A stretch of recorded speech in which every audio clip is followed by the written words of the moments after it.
Aussi loin que je me souvienne, j'ai toujours cru que ces émotions étaient les miennes. La tristesse, la colère, la peur, la frustration, la joie.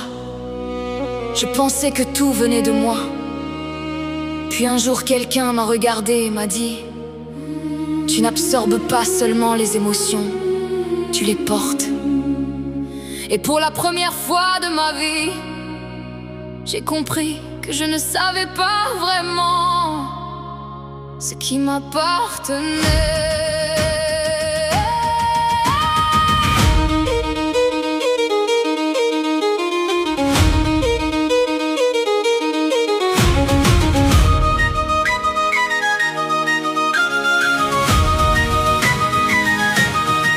Pendant des années, j'ai cherché ce qui clochait. Pourquoi certains jours je ne me reconnaissais jamais? Le matin pleine de vie, le soir prête à craquer, sans comprendre pourquoi tout pouvait basculer. Je croyais manquer d'équilibre, manquer de stabilité. Je pensais avoir quelque chose à réparer, mais le problème n'était pas dans mon reflet. Je portais simplement ce que les autres déposaient. Parce qu'une éponge ne choisit pas l'eau qu'elle retient. Tu es en colère, alors je me mets en colère. Tu vois tout en noir et soudain je désespère.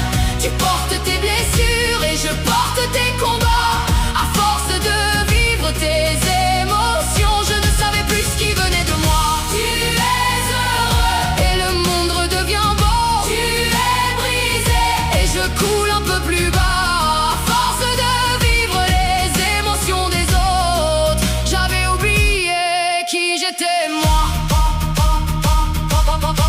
Puis j'ai quitté les bureaux, les dossiers, les écrans, les tableaux Excel et les horaires d'avant. Je suis entré dans un laboratoire de chocolat et les gens sont arrivés jusqu'à moi. Des centaines de visages chaque semaine, des regards qui racontaient leur peine, des sourires parfois plus lourds qu'un chagrin, des silences qui ne trompaient personne au fond. Et certains soirs je rentrais épuisé, comme si j'avais vécu sans vie dans la journée. Je croyais encore que tout venait de moi, alors que je transportais des émotions qui ne m'appartenaient pas.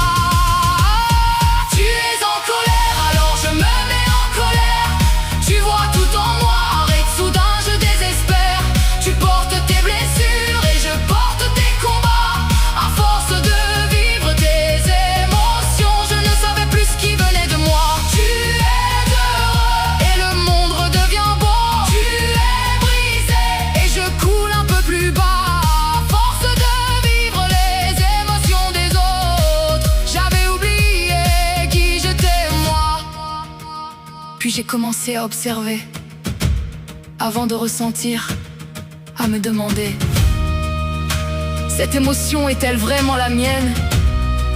Ou suis-je simplement passé à côté de quelqu'un qui souffrait?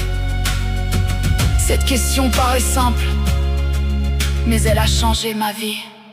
Je peux écouter sans porter, comprendre sans récupérer, aimer sans prendre sur mes épaules le poids des batailles des autres. Je peux rester ouverte au monde sans me perdre à l'intérieur. Et depuis que je fais la différence, je découvre enfin ma propre couleur. Toute ma vie, j'ai cherché qui j'étais. Triste, heureuse, colérique, fragile, forte. Et si la vraie question avait toujours été ailleurs? Et si pendant toutes ces années,